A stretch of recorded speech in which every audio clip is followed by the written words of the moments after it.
Pokoknya suatu hari nanti saya harus bisa ngumpulin buku buat anak-anak yang membutuhkan. Ayolah baca. Kita kadang kan anak-anak pengen kemana gitu. Kita nggak harus jasad kita yang selalu pengen nangis kalau ingat kayak gitu. Kita jadi manusia itu diutus buat ya tetap menjaga kemanusiaan kita.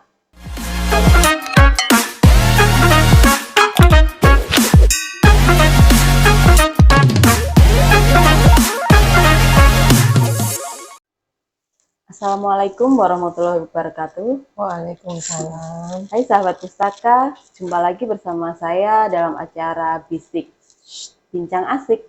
Nah, kali ini acara Bisik kedatangan tamu yang sangat istimewa.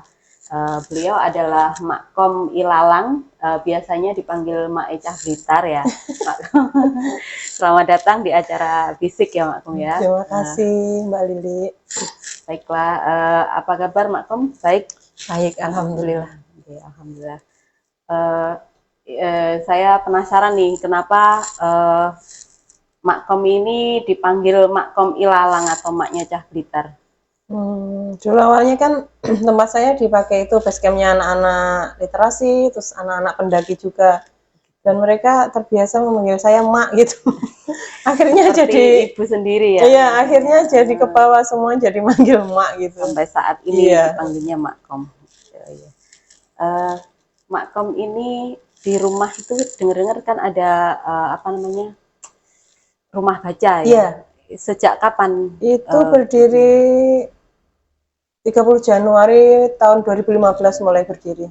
Sudah Setelah lama saya sekali pindah ya. dari Jakarta ya. Kenapa tertarik untuk mendirikan rumah baca ini atau bagaimana? Ya karena saya kan senang baca juga, terus banyak buku-buku yang terkumpul. Awalnya sih itu seperti yang biasa sudah sering saya ceritakan, karena dendam masa lalu saya itu. Iya. Karena dulu pas SMP kan nggak punya buku, terus sampai dijejer tuh Mbak Lili, tahu dijejer? Suruh berdiri di depan kelas. Iya itu. Akhirnya saya jadi kayak dendam gitu. Pokoknya suatu hari nanti saya harus bisa ngumpulin buku buat anak-anak yang membutuhkan. Terus harus bisa, anak-anak saya nggak boleh kekurangan buku kayak gitu. Jadi apa ya? Kayak dendam yang manis gitu. Akhirnya saya mengumpulin buku terus dari Jakarta dari saya bawa biaya sendiri ya? Iya, awalnya itu dari koleksi pribadi semua. Ya itulah, dendam bisa membuat kita bertekad untuk berbuat sesuatu. Wow, dendam yang sangat Iya. bagus. Kenapa tertarik untuk apa namanya, mengabdikan dirinya untuk selain dendam yang itu? Iya, apa ya Mbak? Kalau buku-buku kita nggak dipinjamkan buat apa di rumah kan cuma kayak ditaruh di lemari gitu, nggak ada yang baca kan. Eman juga motivasinya juga mengajak anak-anak buat ayolah baca. Kita kadang kan anak-anak pengen kemana gitu, kita nggak harus jasad kita yang keluar gitu kan, bisa kita baca dulu. Kalau belum bisa kayak jalan gitu kan, bisa baca dulu. Kita sudah kayak kemana gitu kan, buku adalah jendela dunia gitu. Ngajak anak-anak buat baca, buat menambah wawasan. Di era yang sudah serba digital ini, budaya baca ini kan semakin rendah ya. Iya. Ya, minat terhadap buku ini kan sudah semakin kayak melempem gitu. Tantangannya buat Makom untuk tetap mempromosikan, mengajak anak-anak tetap bisa membaca itu seperti apa? Ya itu harus tetap nyari buku yang baru lagi, soalnya anak-anak kan kalau datang terus bukunya tetap itu aja kan bosan. Jadinya harus mengupayakan ada rolling buku gitu. Jadi nggak harus selalu baru sih, maksudnya buku-buku yang menarik, kan buku yang belum anak-anak mereka baca gitu kan.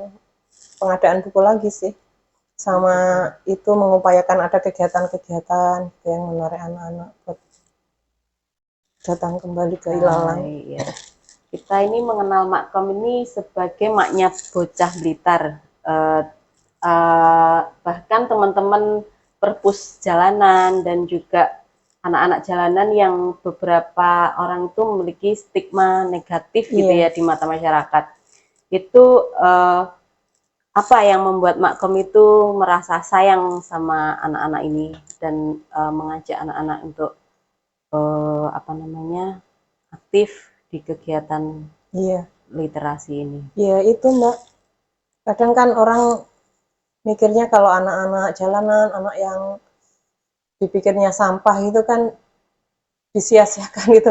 Jadi semua orang kan maksudnya butuh dipeluk, mereka biasanya anak-anak itu cuma kurang apa ya Mbak, kurang perhatian, kurang kasih sayang, mereka juga perlu dimanusiakan, perlu apa ya Mbak, saya selalu pengen nangis kalau ingat mereka gitu.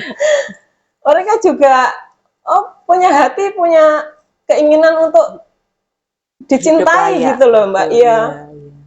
Diperlakukan selayaknya manusia gitu. Ya itu Mbak, apa ya, saya nggak tahu, pokoknya saya rasanya jatuh cinta aja sama mereka. Meski kadang banyak orang yang bilang gopo bocah-bocah kayak ngono gitu, ya tetap saja ya apa ya Mbak, welas asih itu kan buat siapapun, buat semua makhluk kalau buat saya gitu, nggak beda-bedakan. Mak saya juga ngajarinya dari dulu, semua orang itu dipeluk dengan sepenuh kasih, nggak boleh dibeda-bedakan, kayak gitu sih. Kan kemauan mereka ya. Iya, mereka juga nggak milih lahir dari rahim siapa, dengan keadaan bagaimana kan gitu. Ya.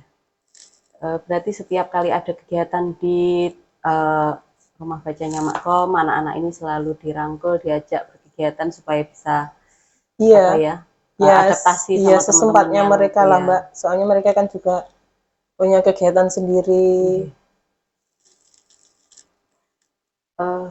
Di era yang serba digital itu juga, bisakah kita menjaga kemanusiaan kita? Bagaimana caranya? Kalau buat saya, kalau menurut Makom bagaimana? Apa ya Mbak? Tetap mendengarkan suara nurani kalau buat saya sih. Kita jadi manusia itu diutus buat ya tetap menjaga kemanusiaan kita. Kalau kita tetap mendengar suara nurani, kita tetap punya welas asih pada siapapun, pada tanaman, pada semua makhluk, pada sesama manusia. Kita tetap akan bisa menjaga rasa itu dalam hati kalau kita tetap mau mendengar suara nurani. Jadi kegiatannya Makom ini selama ini apa sih? Saya selain di Taman Baca Ilalang, jadi relawan di rumah makan gratis, Mbak. Rumah makan gratis? Iya. Diperuntukkan buat semuanya. Semuanya. Jadi semua orang boleh makan, semua orang boleh bersedekah di situ. Di Jalan Anjasmoro nomor 33. Gitu. Dananya itu dari mana kok bisa apa namanya rumah makan gratis? Dananya dari pemilik semesta. Soalnya dulu kan waktu mau mendirikan itu foundernya kan namanya Bu Didin, yang ngajak teman-teman relawan gitu. Awalnya juga nanti gimana ya kelanjutannya kan gitu kan, butuh biaya banyak kan, tiap hari minimal kan 100 orang sampai 150 orang Mbak yang makan di situ. Pada hari buka. Iya, pada akhirnya nekat itu. Bu Didin itu semangatnya luar biasa. Jadi apa ya Mbak? Dulu awal-awalnya kami bawa sendiri, kayak aku bawa nasi, Bu Didin bawa lauk, terus Bu Bina bawa apa gitu, ibu-ibu itu urunan. Semua kan ibu-ibu rumah tangga Mbak relawannya.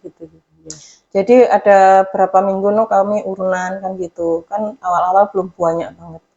Terus pada akhirnya ya kayak ada yang tersentuh. Iya, banyak donasi yang datang, kadang beras dari mana gitu nggak tahu, yang nganter siapa, sayuran ada di kayak terong gitu ya, berapa karung gitu di depan, diantar gitu. Kadang kalau di apa Mbak, dihitung pakai kalkulator manusia itu nggak nyampe. Kemarin coba hitung-hitung sama Bu Didin gitu ya, kan udah jalan 2,5 tahun Mbak, terus dihitung kan tiap hari 100 sampai 150 orang, paling nggak minimal kan 10.000 per porsi gitu. Ada berapa semiliar lebih, ini uang dari mana gitu kami. Tapi tetap ada aja ya. Maksudnya pas hitung nominalnya habis segitu dalam kurun waktu itu loh Mbak. Kami lenger-lenger gitu, ini duit kondi yo. Gitu lah. Rezeki Tuhan dari itu enggak Tuhan. pernah Iya, terus mendengar doa-doa kita kan, terus membantu kita, terus kesal kita, yaitu kalau niat kita iya. bagus, baik gitu ya, Dari situ pasti saya selalu belajar dibantu banyak sama lah. Tuhan. Maksudnya bersyukur, masih bisa makan, masih bisa hidup dengan layak gitu. Dulu kan awalnya kayak itu Mbak, apa? Ngobrol dulu sama tukang-tukang becak pas awal pandemi kan gitu. Iya, iya. Kan sepi, terus apa? Makam Bung Karno gitu kan sepi, jadi mereka pendapatnya juga sedikit gitu. Akhirnya Maksudnya tercetus iya. ini idenya. Tuhan itu maha kasih benar sama kita.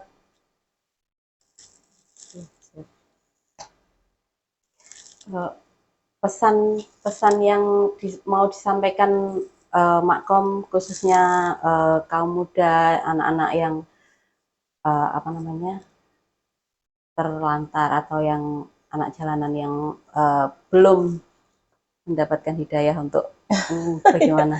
Ya itu aja Mbak, tetap belajar, tetap memberdayakan diri, terus apa? Pokoknya terus Jangan patah semangat. iya, nggak usah patah semangat apapun keadaan kita. Itu, ya. Tuhan terus merawat kita dengan baik. Ya. Baiklah, itulah hal-hal yang baik yang disampaikan Makom. Semoga menginspirasi teman-teman untuk tetap semangat, tetap berliterasi, dan tidak patah semangat ya.